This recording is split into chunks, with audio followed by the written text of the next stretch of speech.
If you or anyone you know is suffering, there's a crisis text line with free 24/7 support. Text HOME to 741-741 for the US and Canada, 85258 for the UK, and 50808 for Ireland. You can find them on crisistextline.org, and they're also available to message via Facebook. Please be advised this episode is not suitable for all listeners. Discretion is advised. Tinder, Bumble, OKcupid, PlentyofFish. We're all familiar with dating apps and the dangers that are inherent in them. Back in the ancient times of the late 1900s, when beepers, chain wallets, and even beanie babies were cool, and TLC was an R&B group, not a channel popular for such profound entertainment as 90 Day Fiance and Dr. Pimple Popper. Computers and the internet were pretty new to most people. Alas, humans always seek to connect. So even back in the prehistoric times, people were looking to hook up via the web. And as per usual, particularly creepy people always find a way to take advantage of any convenience.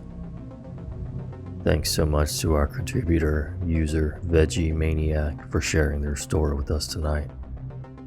Now, get comfy and prepare yourself for another episode of The Nightmare Society.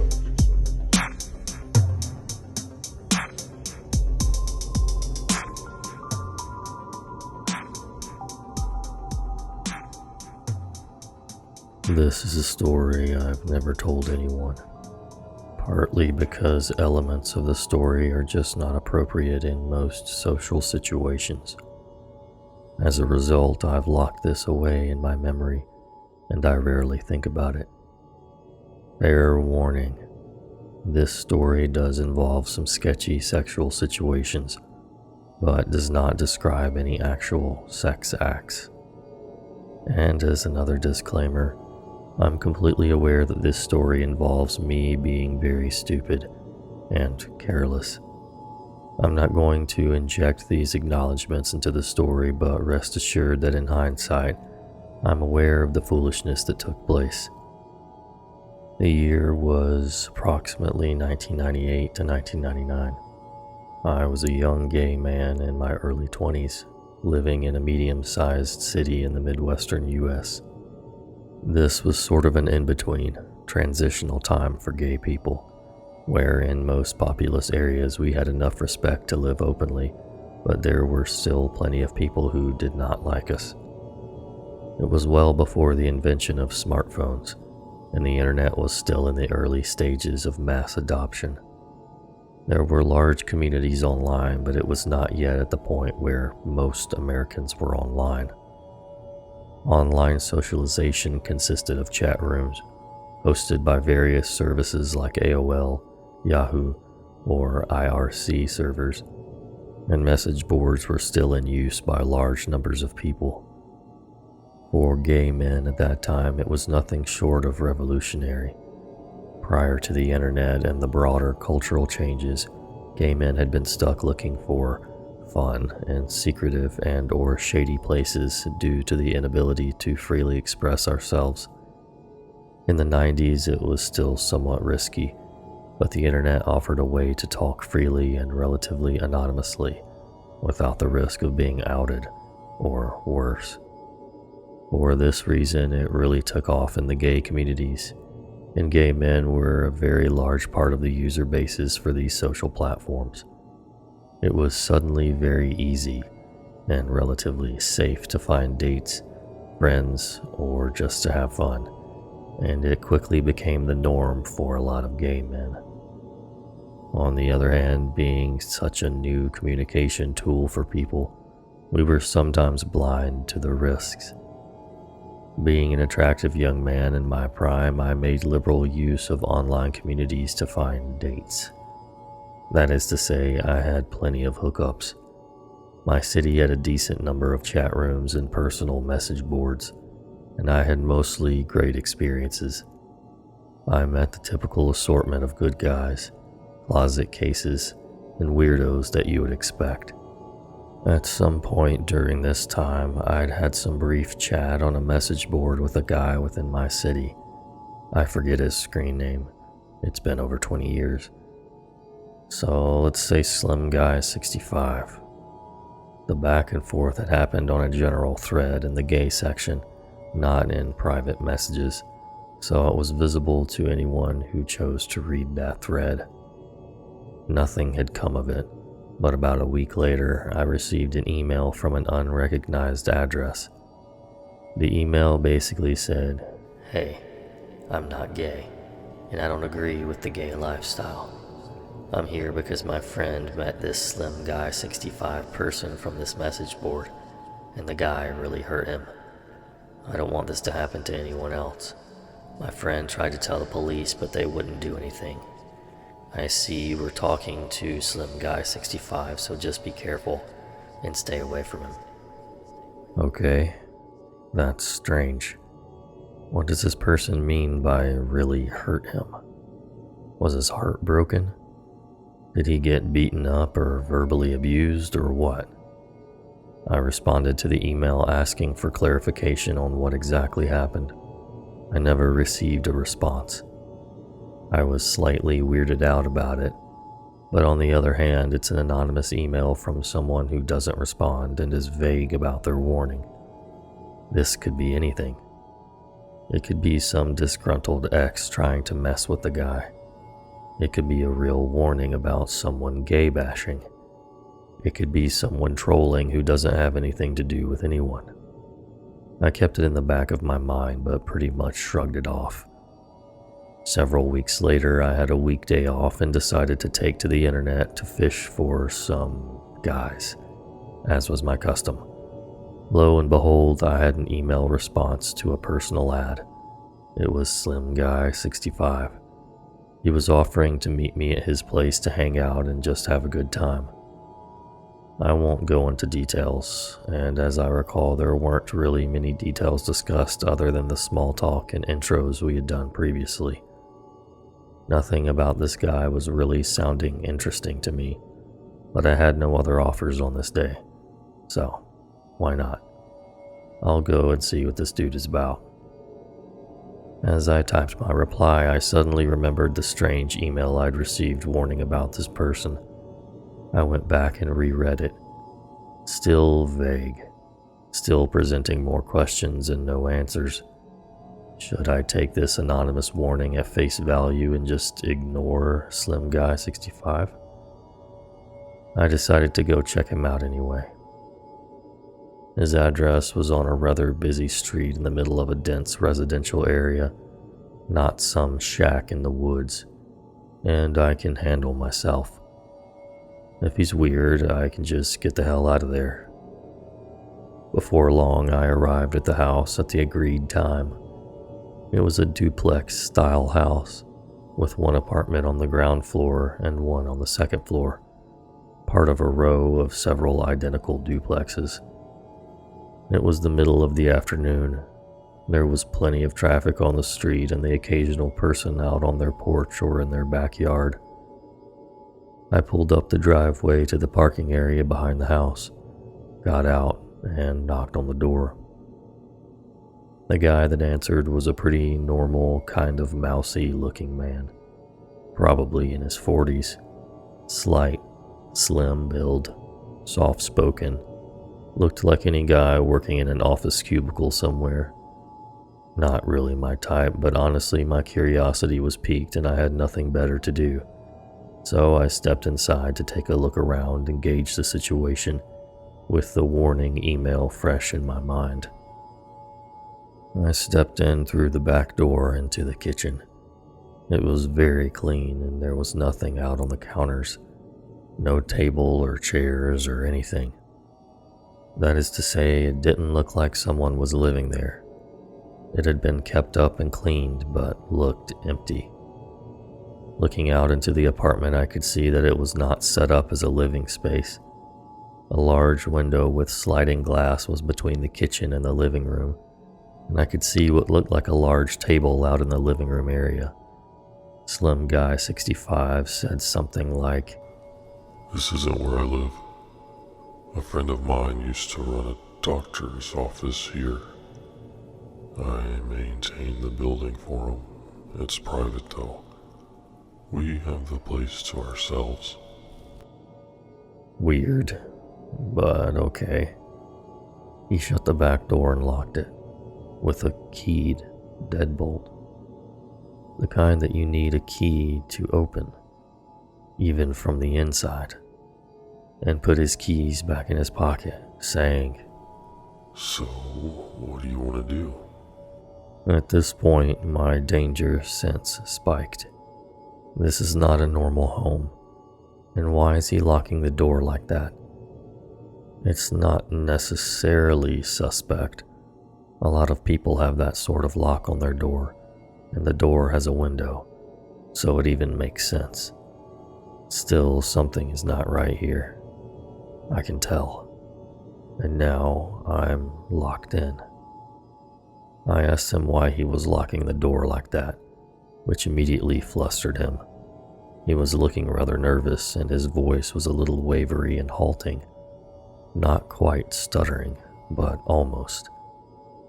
He said, Well, we don't want someone to come in and interrupt us, right? Flashing a weak, unconvincing smile. His demeanor and body language were all I needed to confirm that this guy was up to no good, or at least there was something he was hiding. However, I could tell that I was intimidating him. I was not particularly a muscular kid, but I have a larger frame. Like even when I'm at my very thinnest, I will still wear large tops and 36 waist pants, so I look big, which people tend to interpret as me being stronger than I actually am. Also, I'm not a tough guy at all, but I have a resting facial expression that makes me look like a badass. People who don't know me often assume that I'm rough or something. I sometimes use this to my advantage while I can, because before long a new acquaintance will eventually figure out that I'm a total wimp. But this was definitely an occasion to play up the tough guy appearance, and I did exactly that. I put on my best steely face and told him to unlock the door, and that I don't want to be locked in here. He looked for a moment like he was going to pee his pants. Then he said, Okay. Alright, I'll unlock this. He unlocked the deadbolt. And I'll just lock the knob here. And he turned the little dial that locks the doorknob. That was fine with me. I continued to stare at him until he said, I'll leave the keys on the counter right here. And he set his keys down near the sink.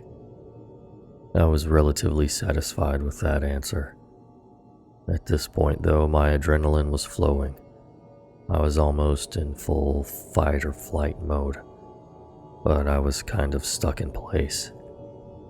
The guy was between me and the door. I was freaked out, but this little weasel did not appear to pose any immediate physical threat to me. I could tell that his pants pockets were empty, and that I was intimidating the living heck out of him. I don't know yet exactly what to do. Now keep in mind that despite my wordy descriptions, this all happened very quickly, without any really long pauses. It had been maybe 1 or 2 minutes since I'd stepped in the door. This all happened at the pace of a conversation. The guy was obviously nervous and trying not to appear so. He said, No, let's go in. And walked a wide path around me through the kitchen into what would normally be the living room, and toward the hall to the right from there. I was familiar with this floor layout. It's very common in this area. The hallway would lead to 2 small bedrooms with a bathroom in between them. I hesitated, thinking I should just walk out that back door and take off. But really, now I was super curious. I knew there's no way in hell I'm doing anything with this guy, but I kind of wanted to see what's going on in here. Also, I'm confident that he can't take me if it comes to a fight, so I slowly headed toward the living room. It felt like I was walking in slow motion. From the kitchen entrance, I could see a large rectangular stainless steel table taking up a lot of the living room. I remember thinking this looks like a surgical table. It looked like it could rise and tilt, and it had a recessed channel running all the way around the edge. In hindsight, I now know what that was.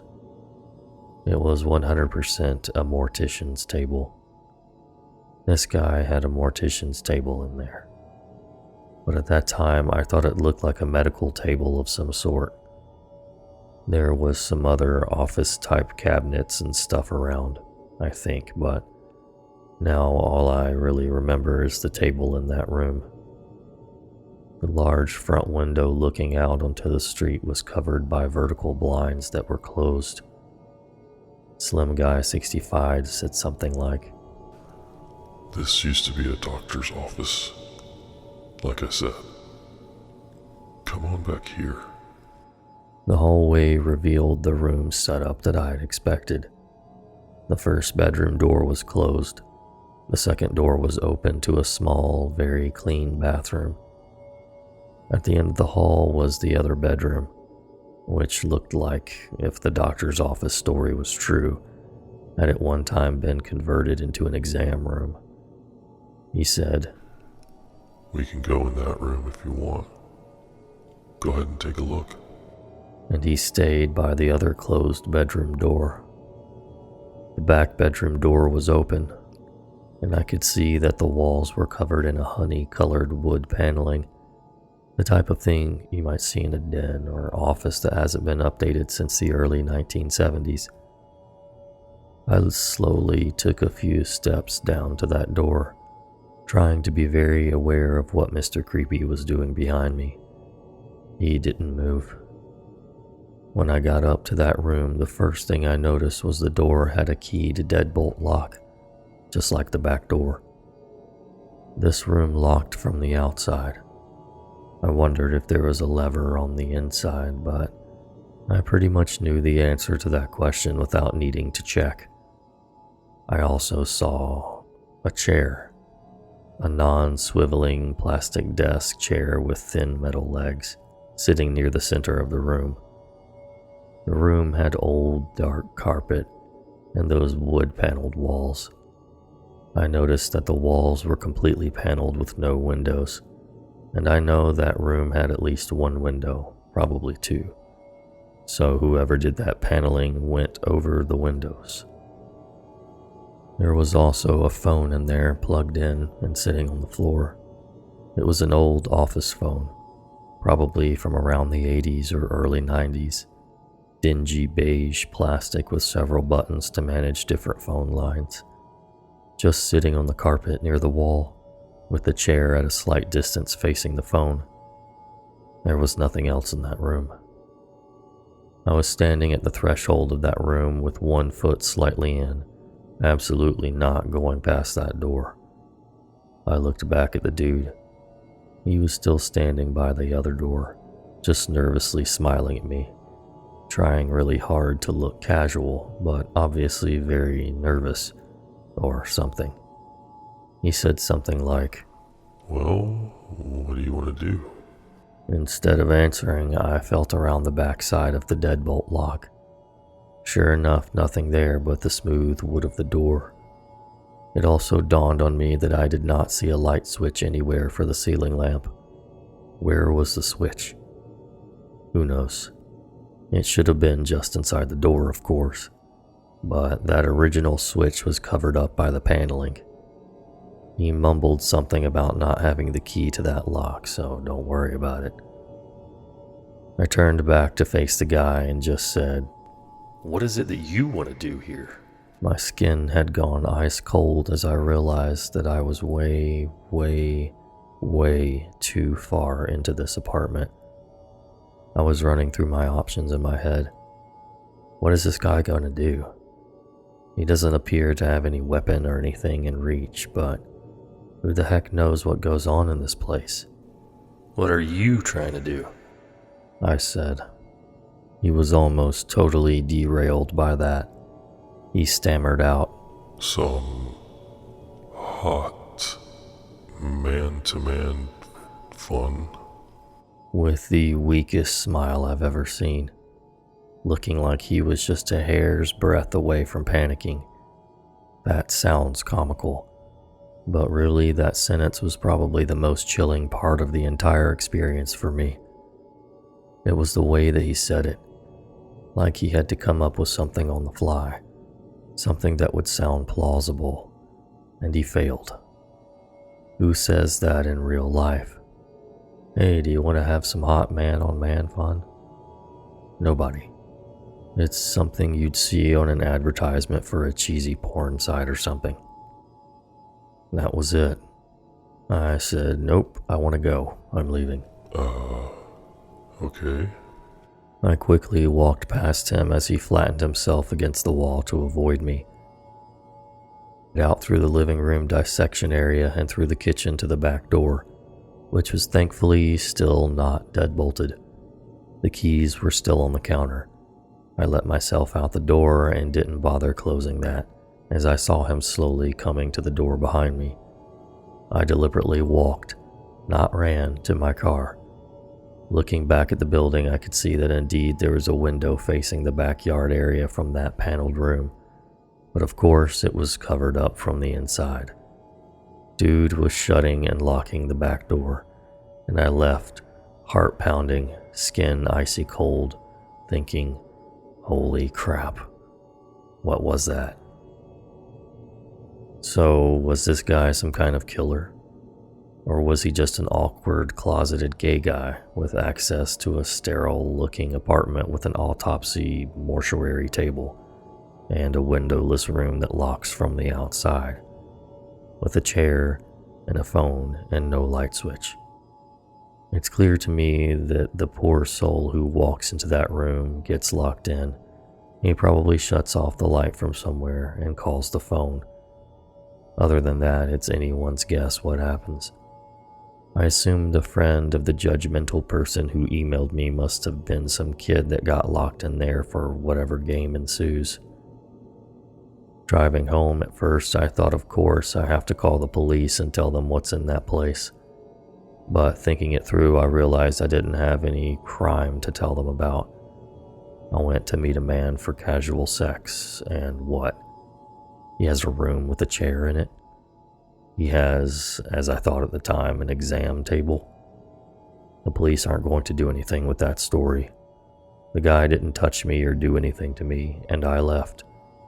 I considered calling an anonymous tip line, but again, what exactly would I report? There was no actionable crime. Also, keep in mind that at the time, while the local police in this city were pretty decent, they weren't especially interested in getting involved with helping gay people. They would prosecute actual crimes if it was cut and dry, but I had heard plenty of accounts of them not choosing to follow up on cases where there was not an easy arrest to be made.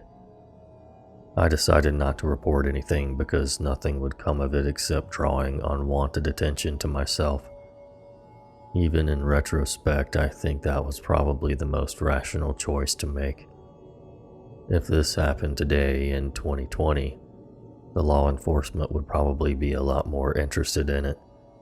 But back then, not so much. So, live and learn. I still drove past that house once in a while in the normal course of life for several years, and I'd pay attention to how it looked. The vertical blinds were closed for maybe 5 or 6 years whenever I went past.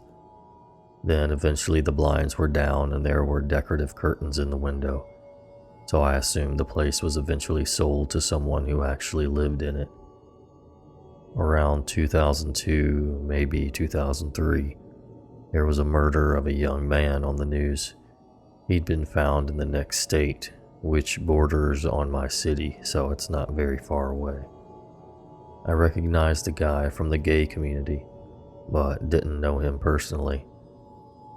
A friend mentioned to me something about the local serial killer. I said, "What?" He explained that a few young men had gone missing over the past year, each after being at one specific dive bar, and each being found several miles to the north past the state line and out in the country.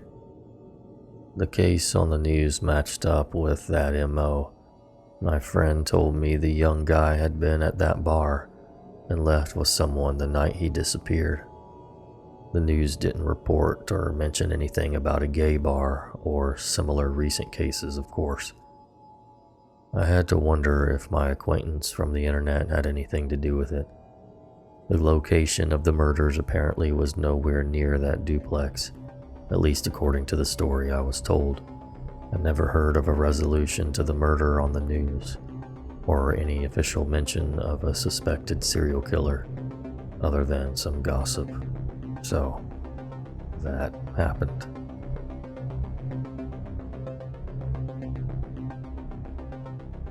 As always, a big thanks goes to our producers for this week's episode: Danielle, Ginger, Mike, Cat OJ, Devin, Savannah, Pixel Donut, Janelle, Michelle, Diane, Joy, Josh, Shorty, Lauren, Rebecca, Araceli, Kaylani Hawaii, Obese J, KDP, Rory, Kaylee, Bradley, Christelle, Brandon, Shelby TX, Lorraine, Courtney, Chris, Heidi, Lila, Jaren, sorry about that, Jaren, and Carol and Holly Ann, our newest producers.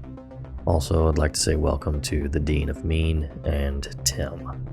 If you'd like to show your love for the podcast, feel free to stop by patreon.com/Nightmare Society, or we could always use some good reviews on Apple Podcasts. Thanks so much for listening, and until next time. Sweet